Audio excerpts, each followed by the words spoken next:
YouTube copyright claim and strike. YouTube copyright claim. YouTube provides a platform where copyright owners can enforce their rights by requesting the takedown of content that infringes on their copyrights.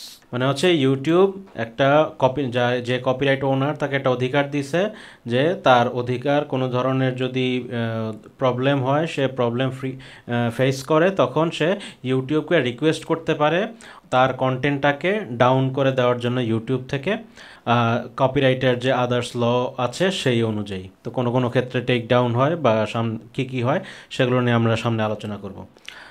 When a copyright owner submits a valid copyright takedown notice to YouTube, YouTube's content ID system may automatically detect and remove or monetize content that matches the copyrighted material claimed by the rights holder. যখন একজন copyright holder, যে কপিরাইটের যে ওনার, সে ইউটিউবে একটা claim submit করে বা take down notice submit করে ইউটিউবের কাছে, তখন ইউটিউবের কন্টেন্ট আইডি সিস্টেম বলতে একটা সিস্টেম আছে, সেই কন্টেন্ট আইডি সিস্টেমটা অটোমেটিক্যালি ওই কন্টেন্টটাকে খুঁজে বের করে এবং হয় রিমুভ করে দেয় কন্টেন্টটাকে অথবা মনিটাইজ করে, ওই যে কপিরাইট মেইন ওনার তার পক্ষে মনিটাইজ করে। মানে হচ্ছে দুই রকম ঘটনা ঘটতে পারে, হয় যে এই ভিডিওটা বা যেইটাকে কপিরাইট স্ট্রাইক দেওয়া হয়েছে, টেকডাউন নোটিশ দেওয়া হয়েছে, ওইটাকে হয় ডিলিট করে দিবে অথবা ওই ভিডিওটা যেই পরিমাণ ইনকাম করতেছে সেই ইনকামটা মেইন যে কপিরাইট হোল্ডার সে পাবে। এই দুই ধরনের ঘটনা ঘটতে পারে। আমরা আর একটু ডিটেলসে যাই ইউটিউবের যে নিজস্ব লাইব্রেরি আছে সেখান থেকে। What is a copyright claim? A copyright claim refers to either A copyright removal request or a content ID claim, which are two different ways to assert copyright ownership on YouTube. So কপিরাইটের removal request হতে পারে, copyright claim দুই ধরনের হতে পারে, একটা হচ্ছে copyright removal request, আরটা হচ্ছে content ID claim. Content ID কী জিনিস সেটা আমরা ধারণা করব আর ফুল ডিটেলসে আমরা সামনে আলোচনা করব। How are copyright removal request and content ID claims different? এই দুইটার মধ্যে পার্থক্য কি? If any copyright owner finds their copyright protected content on YouTube without their authorisation, they can submit a copyright removal request which is also known as take down notice or simply a take down. যদি copyright owner খুঁজে পায় কোনো কন্টেন্টকে, সে manually খুঁজে পায় কোনো কন্টেন্টকে, মানে নিজের চোখে দেখে বা ম্যানুয়ালি খুঁজে পায়, বা তার কোনো বন্ধুবান্ধব খুঁজে পাইলো যে তোমার এই কন্টেন্টটা অমুক চ্যানেলে আপলোড করছে, তখন সে ইউটিউবকে বলে একটা টেক ডাউন নোটিশ দিতে পারে ওই চ্যানেলের মালিকদেরকে, অথবা যেটাকে টেক ডাউন নোটিশ অথবা সিম্পলি টেক ডাউন বলা হয়। It is a legal request to remove content from YouTube due to alleged copyright infringement. এটা একটা লিগাল প্রসেস ইউটিউবের কাছে জানানো যে এটা ওই কপিরাইটের যে ব্যত্যয় ঘটছে সেটাকে অ্যালিগেশন বা দায়ী সাব্যস্ত করে, এটা একটা legal process. Some copyright owners use content ID. Content আইডিও কিছু কিছু কপিরাইট ওনার ইউজ করে। কন্টেন্ট আইডি হচ্ছে a tool that automatically scans YouTube for copyright protected content. YouTube content ID হচ্ছে একটা টুল যে অটোমেটিক্যালি ইউটিউবের সবগুলো ভিডিওর মধ্যে স্ক্যান করতে পারে, ওই স্ক্যান করতে থাকে ওই কপিরাইট প্রোটেক্টেড কন্টেন্ট খোঁজার জন্য। When content ID finds A match, the matching content get a content ID claim. যখন কন্টেন্ট আইডি সিস্টেমটা বা টুলসটা একটা ম্যাচ খুঁজে পায় তখন সে ওই কন্টেন্ট আইডি ক্লেম করে। What happens to matching content depends on the copyright owner's content ID setting. আর যেটার সাথে ম্যাচ পাবে সেটার কি ঘটবে সেটা ডিপেন্ড করে হচ্ছে কপিরাইটের যে ওনার তার কন্টেন্ট আইডি সেটিংয়ের মধ্যে সে কি ফরম্যাট দিয়ে রাখছে। সো এই ব্যাপারে আমরা একটু দেখি video. Hi, I'm Josh, here to answer your copyright questions. Today's topic is copyright takedowns and content ID.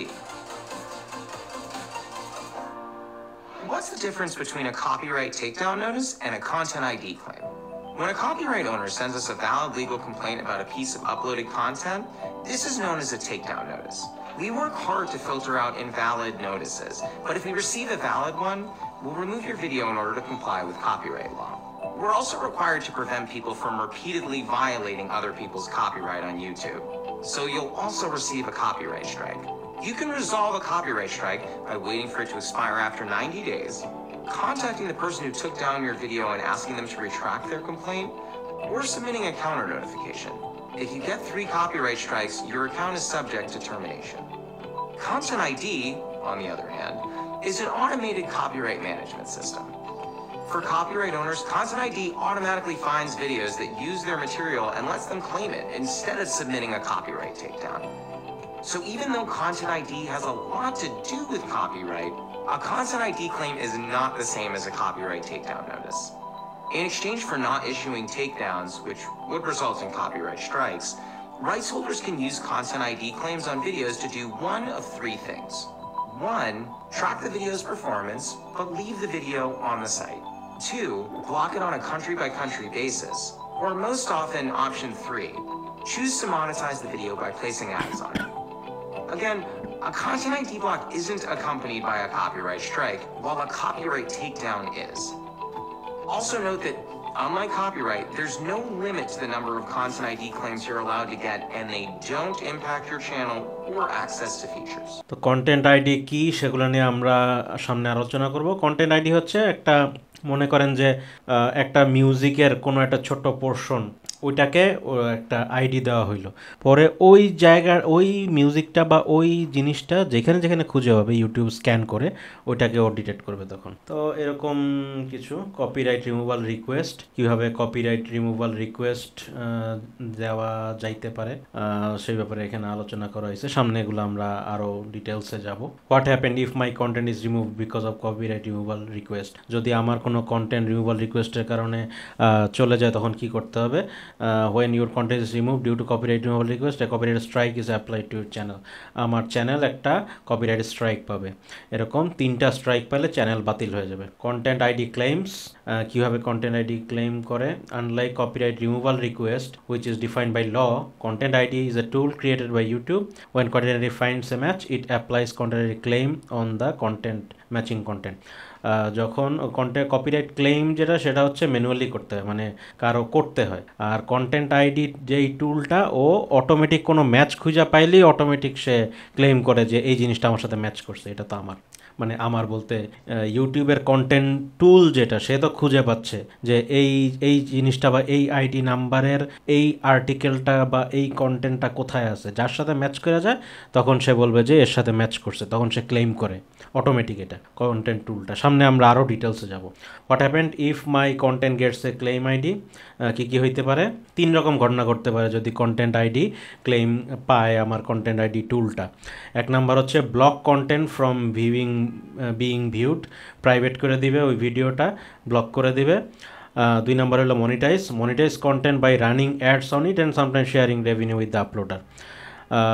এটার মধ্যে হয়তো বা চলতে থাকবে, অ্যাড চলতে থাকবে, এবং যে আপলোডার সে অনেক সময় পাবে অথবা পাবে না, অথবা এইটার যে মেইন কন্টেন্ট আইডি যার সাথে ম্যাচ করছে সে সব টাকাগুলো পাবে। আর একটা হচ্ছে track the viewership statistics on the content. আরেকটা হইতে পারে যে সে কোনো টাকা পয়সা পাবে না, জাস্ট ট্র্যাক করবে যে এই গানটা বা এই জিনিসটা কোথায় বেশি পপুলার, এইরকম ট্র্যাক করবে, ওর অ্যাক্টিভিটিস ট্র্যাক করবে এই ভিডিওটার। Any of this action can be geography specific, country to country vary করবে।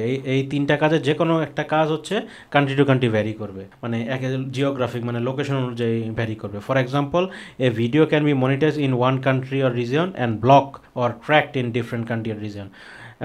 যে একটা কন্টেন্ট আইডি যার সাথে ম্যাচ পাওয়া গেছে সে এমন হইতে পারে যে ওইটা একটা দেশে সে মনিটাইজেশন অন আছে, কিন্তু আরেকটা দেশে গিয়ে মনিটাইজেশন অন নেই, হয় ব্লক করে দিছে অথবা শুধু ট্র্যাকিং হচ্ছে যে কে কে এই ভিডিওটা দেখতেছে বা কারা কারা এর অডিয়েন্স।